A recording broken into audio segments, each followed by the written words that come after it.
By the end of this video module, you will be able to explain how essential standards fit within the core curriculum, define the comparative relationship between essential and priority standards, and describe how priority standards shape the recording and reporting process and how proficiency skills support it. At the end of the 2019-2020 school year, each department came together as a team to identify the non-negotiable or essential standards of each grade, course, and content. These original documents can be found on the curriculum website, on the Teacher Leadership tab, under the Department and Grade Level Chairs section. You will see a button labeled Original Folder of Identified Essential Standards that you can click. That button will take you to the original folder of documents that were submitted.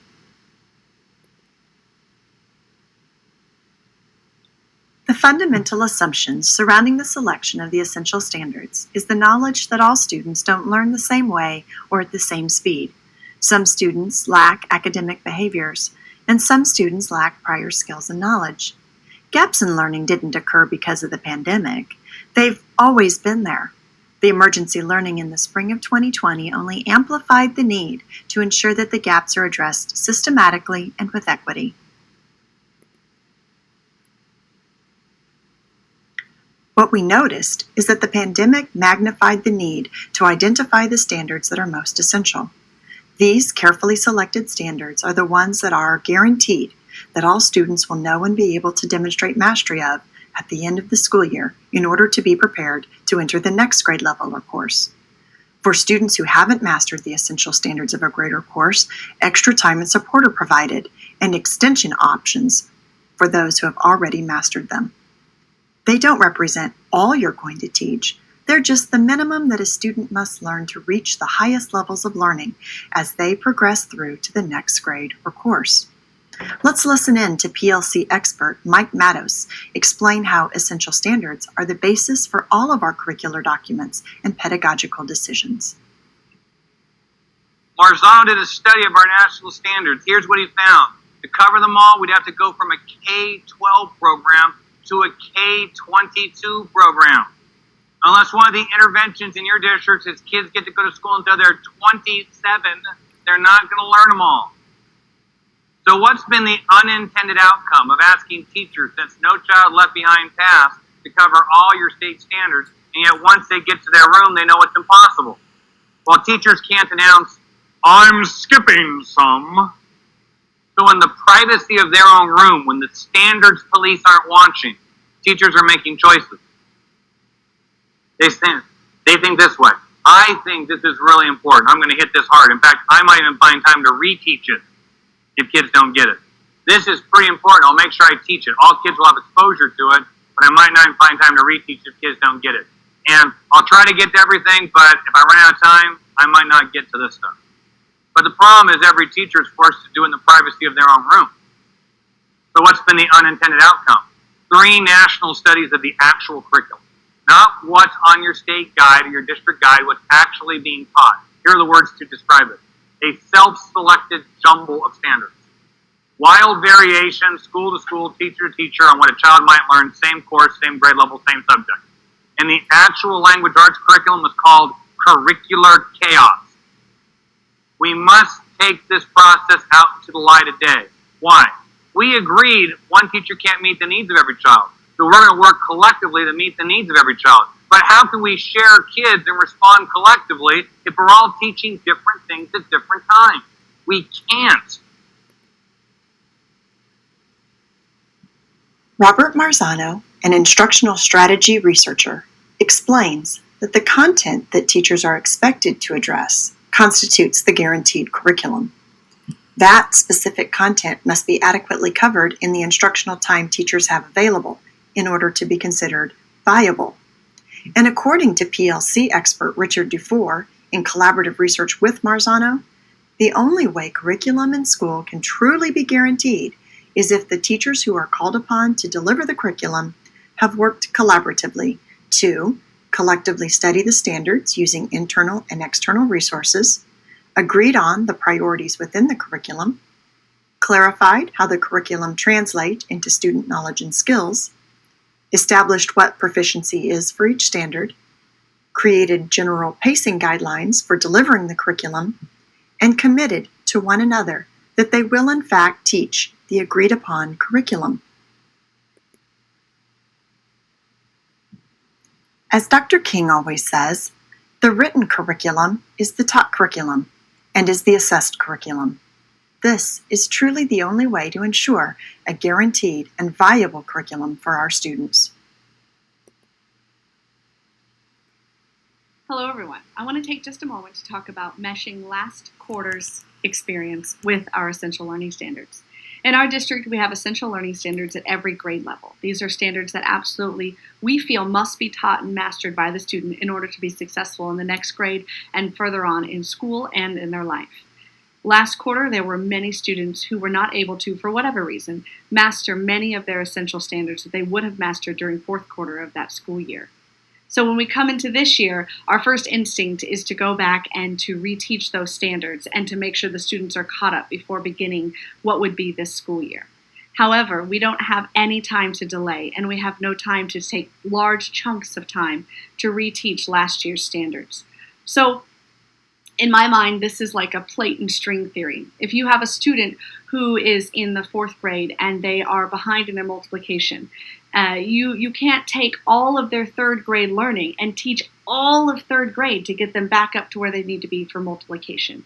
But what you can do is look back at those third grade standards and take the pieces that they need to build it up to fourth grade multiplication. And so it's more like instead of lifting an entire plate, which is way too heavy and takes way too long, we just pull up a nice little string up to the standard that we need to get the student from where they were to where they need to be. And this string is what we need to look at as we go through our school year. So we're going to start the year on our normal standards, and then as we come to an essential standard that last year may have been missed, we can think about that in advance and we can build that string of all that scaffolding that we need to get to the point where we need the students to be. So instead of taking large chunks of time to reteach big units, instead, we're pulling up the pieces that we need as we go through the year, and we're hitting those standards that we know that they missed in the past. And this whole purpose of doing that is so that we can continue to get them to move forward in the year that we're in, while still scaffolding their learning from what they may have been missed in the years past. Essential standards and priority standards have much in common in their definition, as they should. Some of the essential standards are priority standards that were already identified for your grade level or course. They have some technical differences as well, though. Priority standards are the standards that have proficiency scales with common formative assessments. They are the standards worthy of reporting student progress as determined by our extensive review of the performance level descriptors provided by the Department of Elementary and Secondary Education. The priority standards are selected based on the work of Larry Ainsworth from his research on rigorous curriculum design. We might report on a priority standard that is not deemed essential because we have found it to have relevance to the community, or it has special implications for high-stakes assessments. Neither of these reasons would cause a standard to be automatically viewed as essential, however. Essential standards are what we would consider our non-negotiable standards that are vital to the successful progression of learning for students. Essential standards are what teachers will spend the majority of instructional time teaching, what data-driven discussions will center upon, and what interventions are focused around, through enrichment or remediation. In other words, essential standards are the standards that we will not allow students to leave our grade or course without reaching proficiency. And the priority standards are all of the standards identified in a course or grade level as worthy of reporting.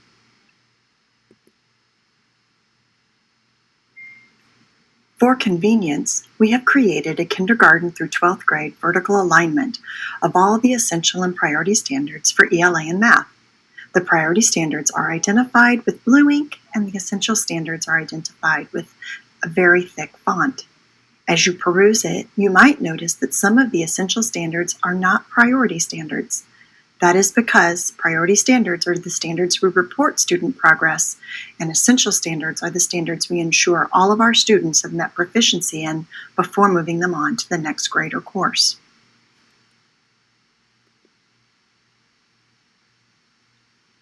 This document can be found on the Grandview C4 curriculum website by going to the Professional Development tab, going about halfway down the page, and you'll see a big blue button that says K-12 Essential and Priority Standards Vertical Alignment for ELA and Math.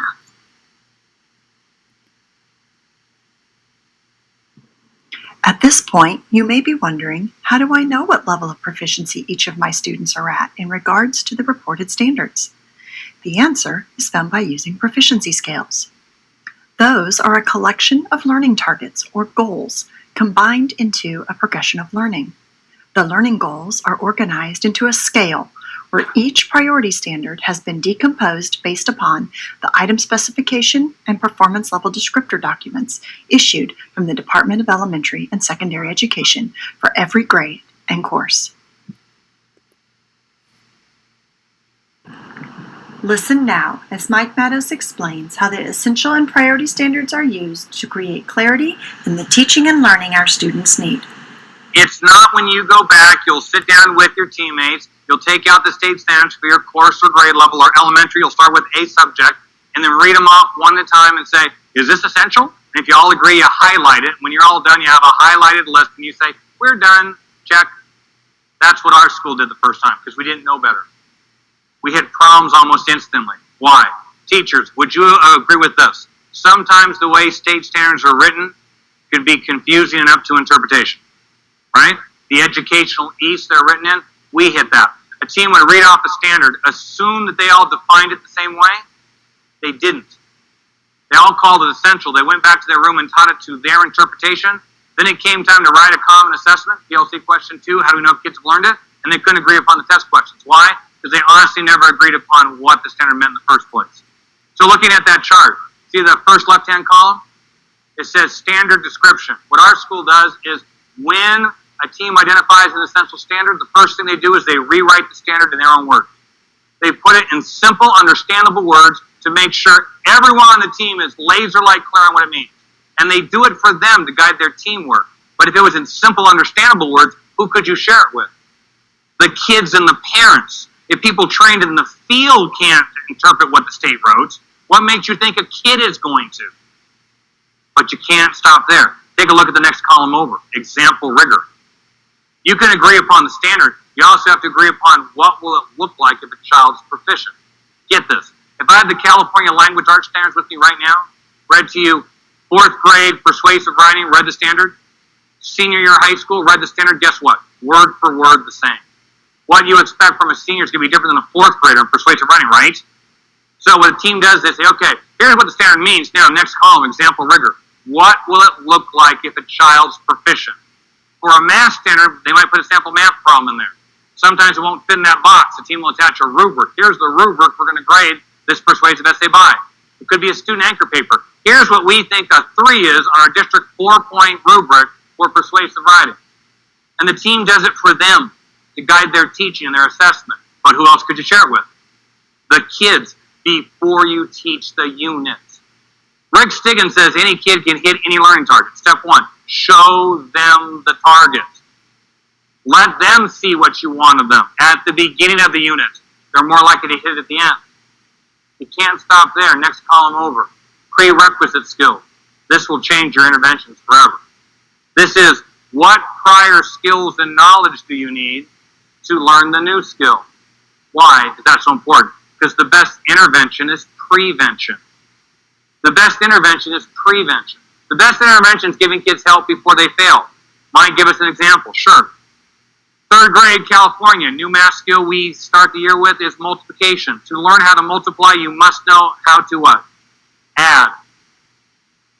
You can start the school year by teaching multiplication to every 3rd grader, find out some kids have failed it at the end of the unit, figure out that the reason why a kid can't multiply is because they can't add, then go back and teach addition to that kid, then multiplication again, or you could do what?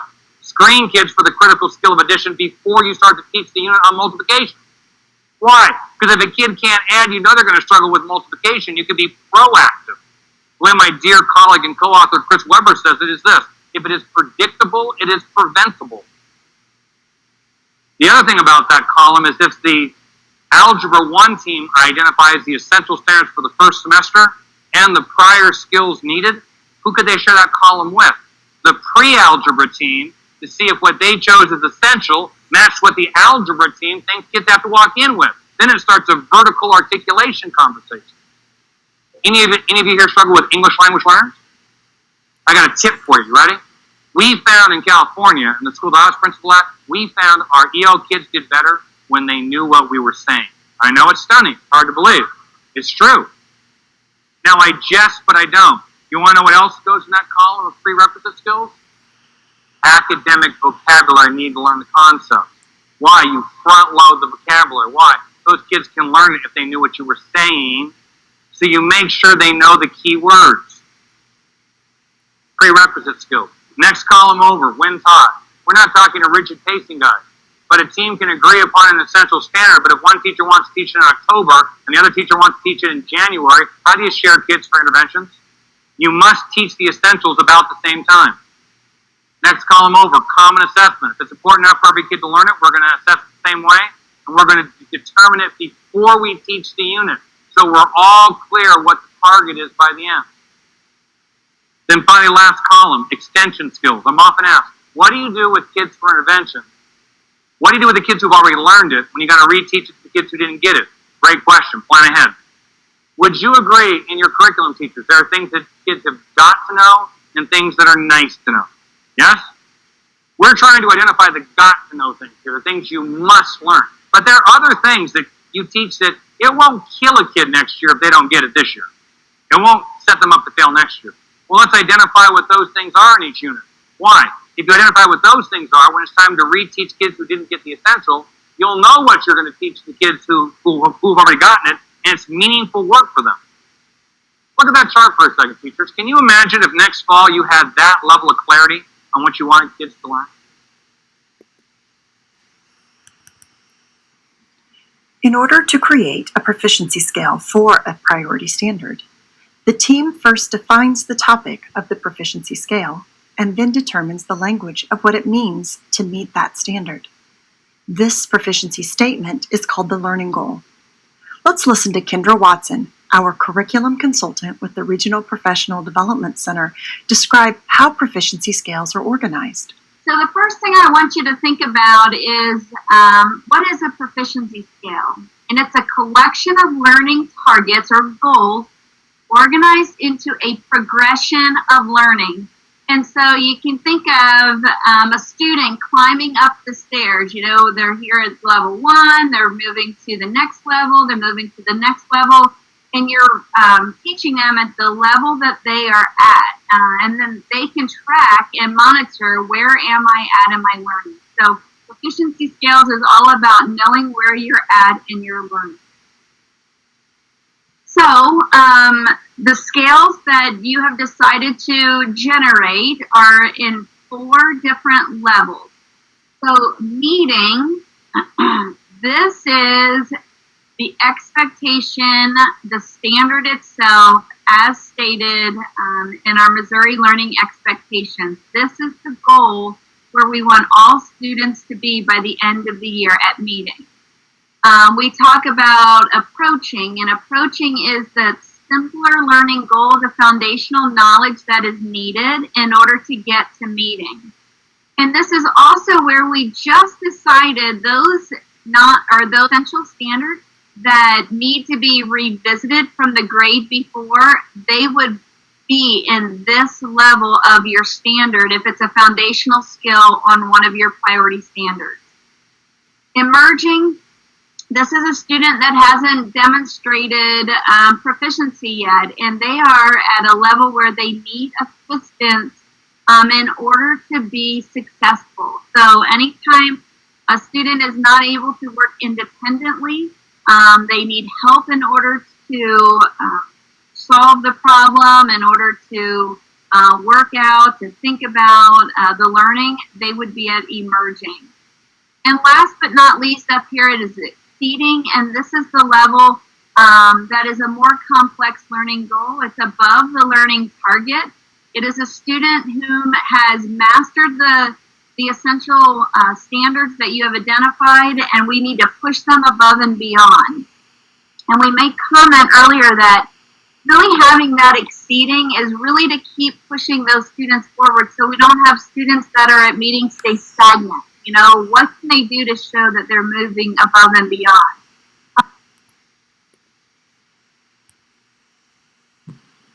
As Matos explained in an earlier video clip, once the team decides what meeting a standard means, they next determine the academic and domain-specific vocabulary that is related to the learning goal.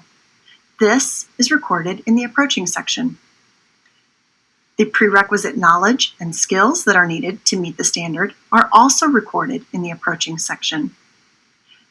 The essential standards from the preceding grade level or course are also included in the approaching section of the proficiency scale.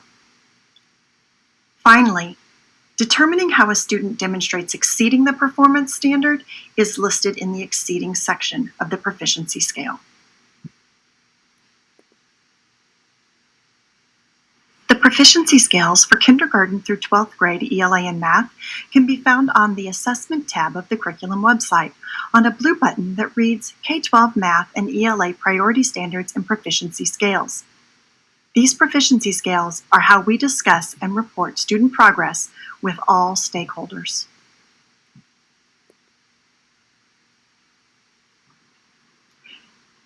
The proficiency scales are also embedded in the curriculum map for each grade level and course to which they have already been written.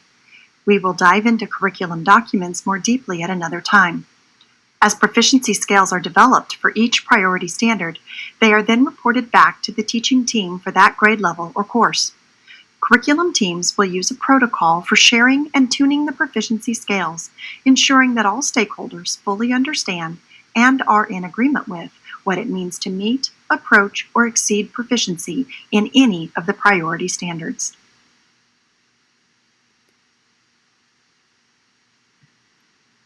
The major takeaways from this module were: essential standards are not taught in advance of or in replacement of current grade or course content.